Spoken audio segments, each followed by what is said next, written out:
Countdown, because I'm live.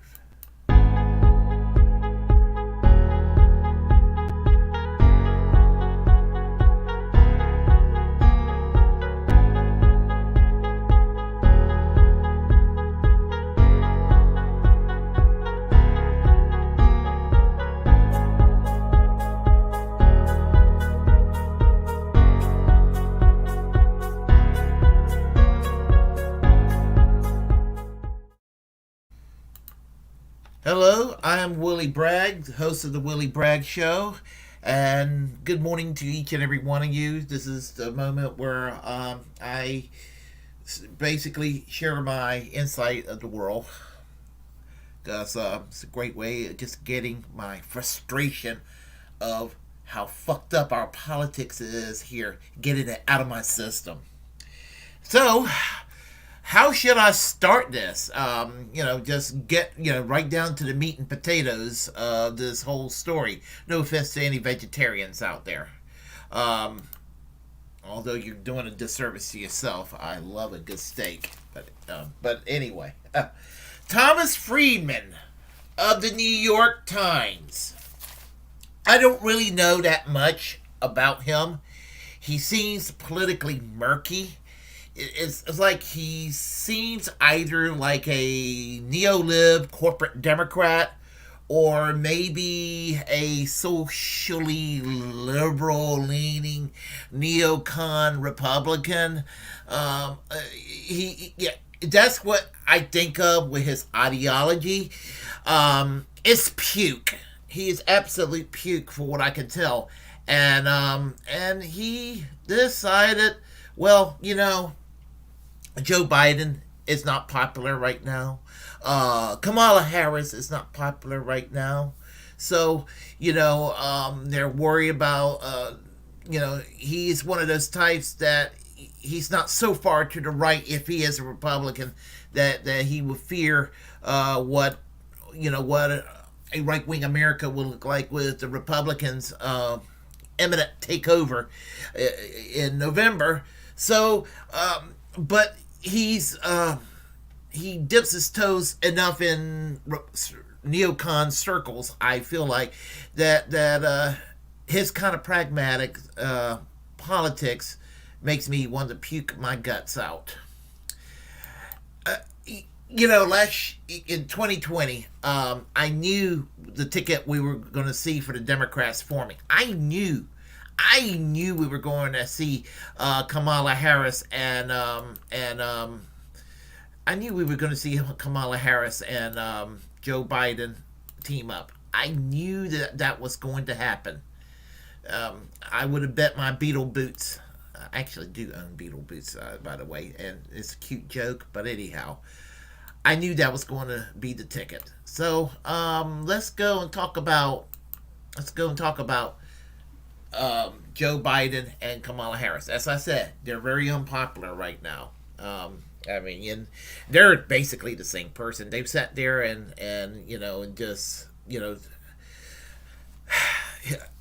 Kamala Harris being all hypocritical about Joe Biden's racist past, which it is racist, concrete jungle, that sort of thing.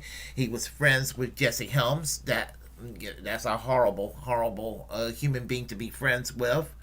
Was she any better? Because with the crime bill, as the Attorney General in California, even though it was part of the crime bill that Biden helped pass in 1994, as Attorney General over the years in California, she was doing the bidding of many corporate Democrats who had a tough approach on crime. So, I'm glad I didn't vote for Biden Harris. Donald Trump is shit, but so is Joe Biden. And thing about it is, I would say, basically, with Thomas Friedman, he urges something that's, I actually will argue, worse than Biden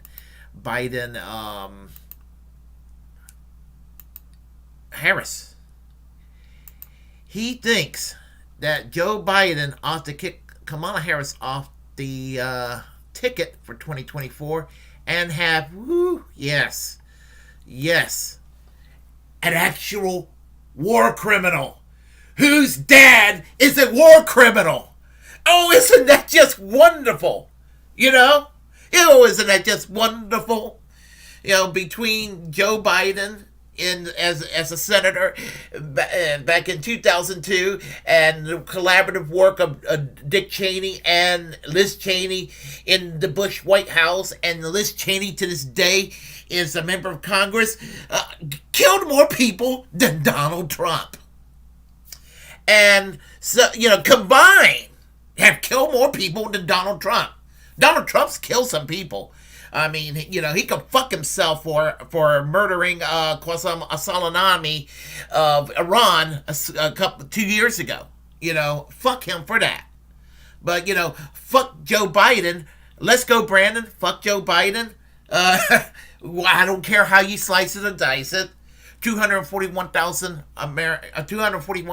innocent people died in Afghanistan. Over 1 million people died in Iraq. And out of the 1 million that died in the Iraq war, and the 241,000 that died in Afghanistan, some of these people were American soldiers, being sent overseas to fight these stupid neocon wars. Secular neocons in Washington, D.C., and evangelical Christians in these mega churches that are just, that are so superstitious that they just want to rush in World War III to see the second coming of Christ. That's what we're having to deal with right now. And so, they think, that's the way that liberals and neocon evangelicals can go and vote for Joe Biden and Liz Cheney. Isn't that wonderful? When in fact, Donald Trump has that base under him, under his influence, which is really weird because these are the same people that hated Bill Clinton in the 1990s, and Donald Trump is essentially the same person as Bill Clinton, a womanizing piece of shit that basically is sleazy as hell with no morals and no ethics, character flaw from hell. It was bad when Bill Clinton had a character flaw, but it was okay for Donald Trump. So, but that's what we're having to deal with. But the problem with Joe Biden dumping Kamala Harris for Liz Cheney is a dilemma that they will have. And that dilemma is, what happens if a white old man, and I don't believe in identity politics, but think about it for a second, a crusty, demented, old white man with a soft segregationist past dumps the very first African-American female vice president this country ever had. That's probably the nicest thing I could say about, I can say one nicer thing about Kamala Harris on a little side note. While I don't like Kamala Harris, her dad is kind of base. If you don't know who her dad was, her dad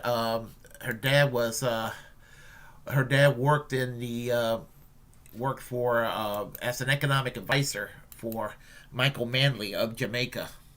And I'll go into a little side note about Michael Manley of Jamaica. In 1972, the People's National Party,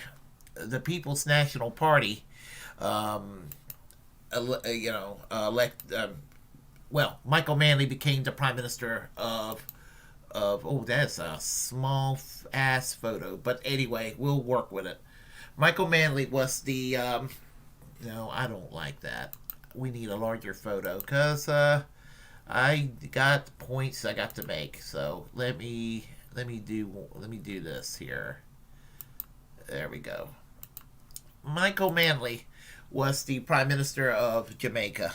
His socialist government, a social democratic government, a democratic socialist government, a very much a center-left government, got elected.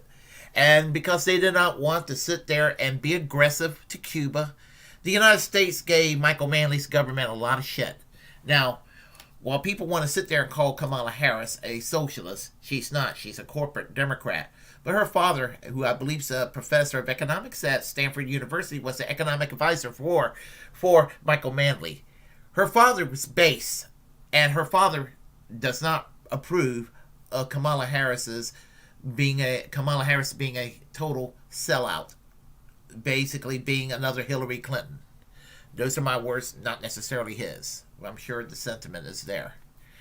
Her dad's base, but she's not, because her dad worked for Michael Manley.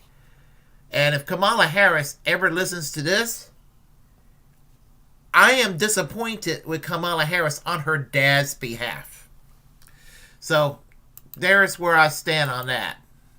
So, but yeah, Liz Cheney and Joe Biden, isn't that just offensive as hell? I sure as hell think it is. Very much so. Very much so. But you know, thing about it is that I don't know if that's going to help with the re-election in 2024. And all the possibility in the world suggests that Donald Trump is going to try to come back in. Well, here's a caveat to this. Apparently, the Wall Street Journal would love to see Hillary Clinton run, and she's making her comeback. So you're seeing a little bit more of her lately, as if that didn't as if we miss her, we hate her, we despise her, we don't want her to come back. Go the fuck away, Hillary. No one likes you. No one likes you at all. Your 2016 loss was not because of Bernie Sanders. It was not because of Jill Stein. It was not because of Susan Sarandon. It was not the basket of deplorables, whoever the fuck they are. The reason why Hillary Clinton lost is because Hillary Clinton ran. She was the nominee. Nobody likes her.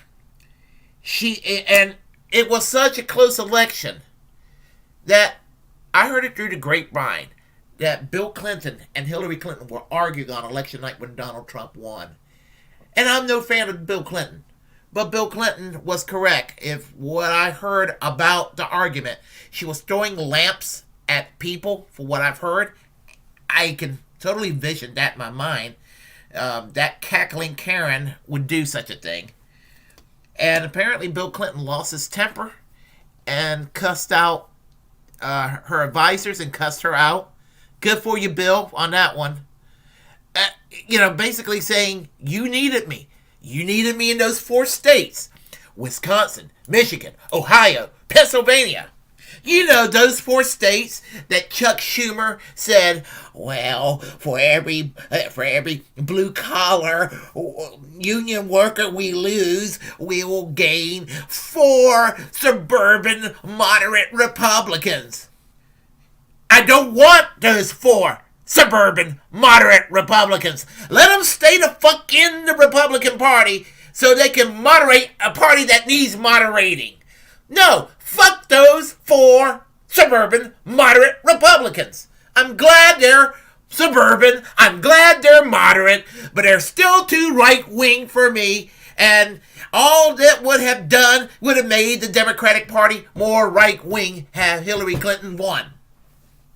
So, Chuck Schumer, stuff it with those 4 suburban moderate Republican voters. Yeah, I know.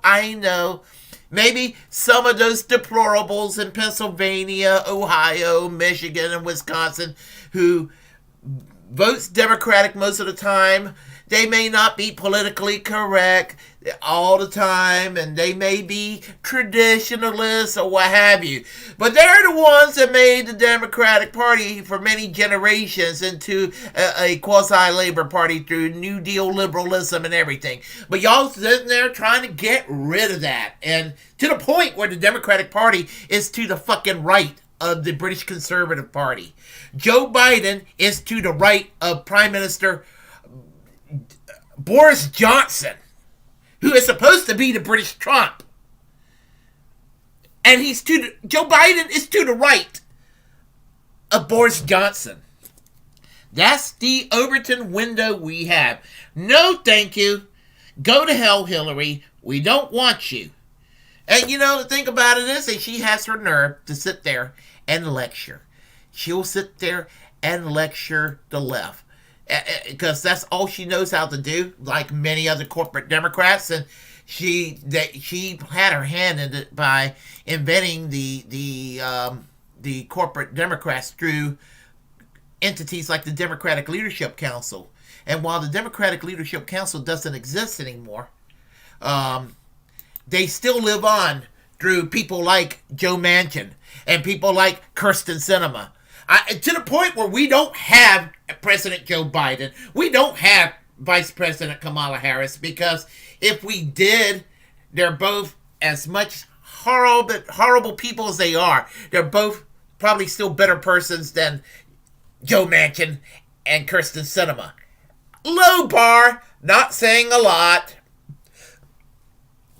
But these two jackasses, Joe Manchin and Kirsten Sinema.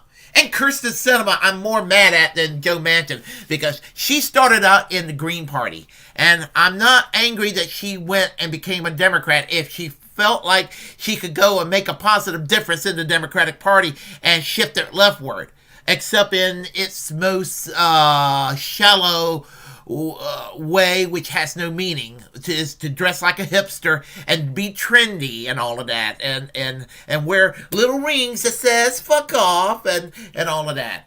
You know what? The people that followed her into the bathroom at Arizona State University, I hope, as I said before, when she was taking a shit, I hope it was the most unpleasant shit she's ever taken, while taking a shit in the history of her life.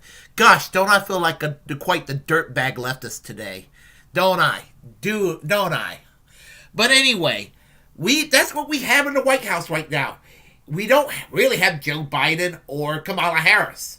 What we really have now, and the Fox News people and the Republican right, they think, oh my God, we got Bernie Sanders in the White House by the name of Joe Biden, and we got Alexandria Ocasio-Cortez in the White House by the name of Kamala Harris. But the truth is, what the Democrats have is basically, Joe Manchin and what's her name, Kirsten Sinema. And the thing about it is, so you got Thomas Friedman, who wants Joe Biden to go team up with a war criminal. At least Kamala Harris didn't kill anybody.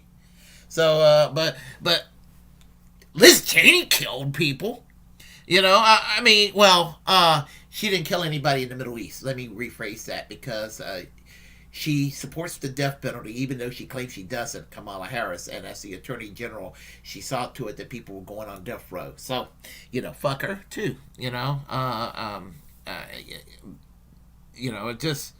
But in order to stop Orange Man, people have gotten this desperate. They gotten this desperate to go and to put a stop to Orange Man. And because they're so desperate, we may very well see Orange Man. But at least the mean tweets may come back. The mean tweets will come back. So, you got the Wall Street Journal wanting Hillary Clinton to come back. And she is the last thing that we really need. And folks, you know what the saddest part about this whole bullshit is? I will tell you what the saddest part about this bullshit. They float, they're floating all kinds of names like Liz Cheney and Joe Biden, Amy Klobuchar and Mitt Romney, Stacey Abrams and Liz Cheney. That's what they're floating around. And what saddens me is you're going to float around those names. We're a fucked up country if we're going to float around those names, but we're going to reject Bernie Sanders. And I purposely chose this 1983 photo of Bernie Sanders because it's base. Because this is when Bernie Sanders was the mayor of Burlington, Vermont. He is addressing as the keynote speaker at the 1983 Socialist Party USA convention in New York City. No, he was not a member of the reconstituted Socialist Party USA, but he has a history with the Socialist Party of America. In the 1960s, he was a member of the Young People's Socialist League, which was the youth affiliate of the youth section of the Socialist Party of America. And so he has a history with the SP of A, the OG of democratic socialism in this country. And this is the Bernie Sanders I know and love. Not the Bernie Sanders of today, who's basically, I don't know, I got this up here. It's symbolic. It's symbolic that I moved it from behind me and I put Eugene Debs behind me instead. But the thing about it is that Bernie Sanders at least started a national conversation. A national conversation that both parties didn't want to have. And I'm at least can say that is a victory in itself. We're still experiencing that national conversation. But Thomas Friedman of the New York Times and the goons from Wall Street Journal want that conversation to end because they think such a conversation is going to give us Donald Trump. No, what's going to give us Donald Trump is the bullshit that they want to have returning. The old shitty normal that made a lot of people vote for Donald Trump. They had an opportunity by nominating Bernie Sanders at that time. But the thing about it is, Bernie Sanders will not run in 2024. And the thing about it is that there's really nobody to fill in his shoes, especially in the Democratic Party. There's nobody to fill in his shoes. There's nobody to carry on the torch. I can't think of anybody. Yeah, I know they're floating around Marianne Williamson, who's kind of based in her way. I like Marianne Williamson. But I can't vote for another Democrat, not even a Democrat on a part-time basis anymore, because the Democratic Party is such a letdown. It fucking sucks. I mean, Tim Black said it himself. Both parties suck, Johnson. And they do. Not that I'm saying that Tim Black's going to agree with every finite point I have to make. I think he'll agree with most of it. But the point I'm trying to make is both parties do, in fact, suck. And they suck ass. They are horrible. I mean, because, we have two center-right parties. We don't have a left-wing party. In spite of what the numbskulls from Fox and One American News Network and Newsmax will tell you, and talk radio shows all over the country will tell you, those left-wing Democrats. Well, no, the Democrats are to the right of the Tories in the UK. The Democrats are to the right of the Christian Democrats in Germany.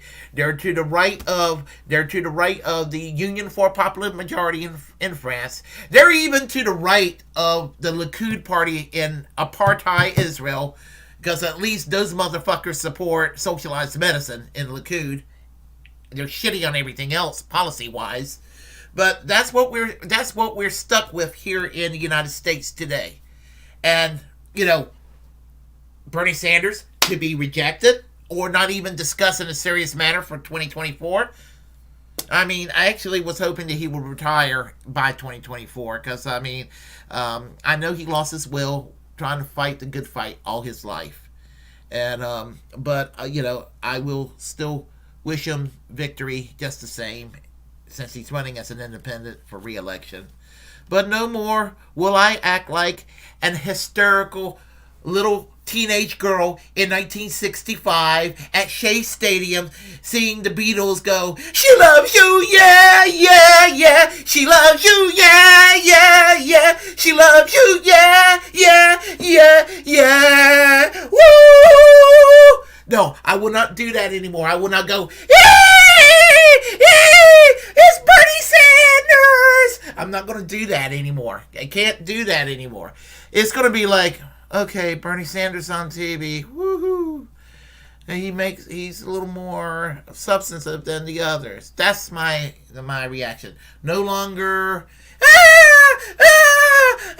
John, Paul, George, Ringo, Bernie,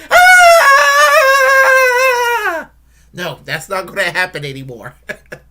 Anyway, I'm a mess. I'm a hot mess. We have a serious chat line here. I like that. Progressive Rising. Yes. Cinema Absolutely sucks. She's horrible. She's worse than Angela Merkel.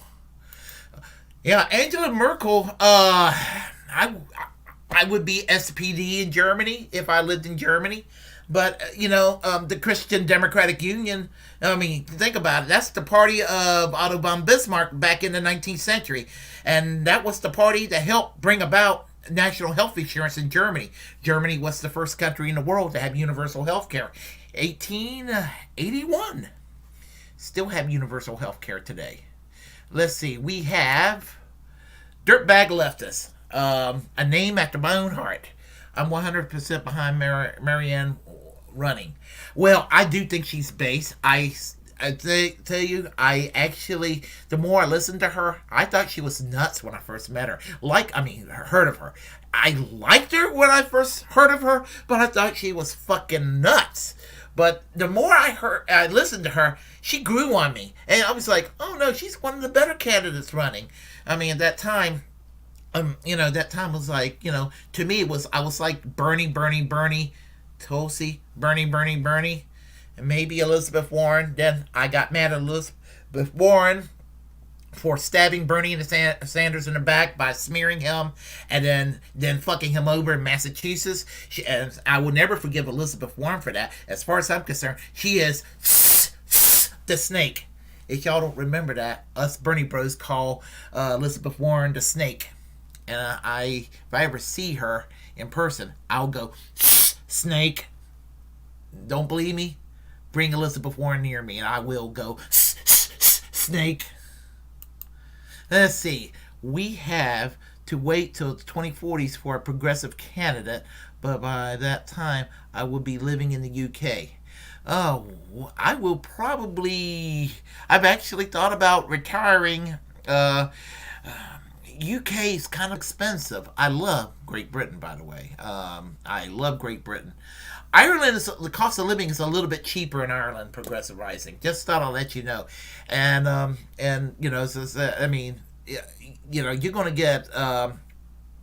to get more for your euro in Ireland, and you can always book a flight into London or Glasgow or Liverpool on those euro flights because they're cheap as hell, but you have to book it like a week in advance. I wasn't able to go to Scotland when I went to Ireland a couple of years ago. We were planning to go to Ireland but didn't get a chance to do so. So we got more. Let's see what we got here. Progressive rising. The Democrats are to the right of the People's Party in Spain and the National Action Party in Mexico. I know the People's Party was Franco's party in Spain. The National Action Party. There are people that in this country that said that PRI is right wing. I think they're just corrupt centrists at this point, the PRI. I had a leaning for many years for the Party for Democratic Revolution in Mexico. But let's see here what we got. Skywarp. Marianne Williamson is the one Democrat that I would vote for. She's the only one I know that appears on the leftist media. I think she's to the left of Bernie. Well, I don't know if she's to the left of Bernie, but I think she's in his ballpark. And if she wants to harness the love for this country, this is a country that needs love harnessing. I did like what she had to say in that speech, although I thought she was nuts when I first met her. In a lovable, affectionate sort of way. Let's see. Katie Porter should run for the Senate in 2024. I keep hearing that name, but I don't know much about her. Let's see here. What do we got here? Cinema is so in our faces with her corruption. She flaunts it as if it makes her proud. I fucking hate her. Oh, I despise Kirsten Sinema. I really do. Taking all that money from Big Pharma. Yeah, she can fuck herself. She really can. Let's see here. I love Ireland and Scotland. I never been to Scotland, and that is one of my big regrets. It really is, but it's going to happen. I'm thinking Portugal 2024 for the 50th anniversary of the Carnation Revolution. I want to do that, but I also want to go back to the UK as well. So I got to think about my priorities, and maybe I can do an excursion flight while I'm in the UK to Portugal. I don't know. I'm going to have to cross that bridge when I get there. And if I can actually work it all in there, that would be really, really awesome. So, anyway, if you all like what you heard, press like and comment. If you disagree with what I have to say, well, comment anyway. We will have a conversation. As a First Amendment absolutist, I urge each and every one of you to create your own platform and utilize it, because we are, in fact, the muckrakers of our time. Share the content on this channel if I haven't mentioned it. And, of course, feel free to subscribe to this channel. Tell everybody about this channel. Help make this channel grow. And until next time, keep that class struggle going. Wave that red flag banner. Free Julian Assange. And do all we can to kind of change the way things are done in this country, and do it for the better. Absolutely doing it for the better. So, anyway, I will conclude by saying good morning to you all, and take care.